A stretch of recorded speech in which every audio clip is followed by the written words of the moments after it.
Dadalhin na sa libingan ng mga bayani sa Taguig City ang mga labi ng national artist at superstar na si Nora Aunor. Bago mag alas 11 ng umaga ay natapos ang tribute program para kay Nora Aunor dito sa Metropolitan Theater. Binigyan siya ng standing ovation bilang pagkilala sa kanyang di matatawarang ambag bilang isang alagad ng sining.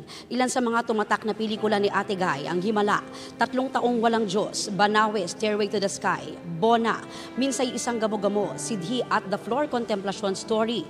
Bukod sa pagiging mahusay na aktres ay napaka-generous din daw ni Nora at mapagmahal sa kanyang fans at sa mga ordinaryong tao. Sa lobby ay sinabuyan naman ng petals ang kanyang kabaong at muling tumanggap ng masigabong palakpakan.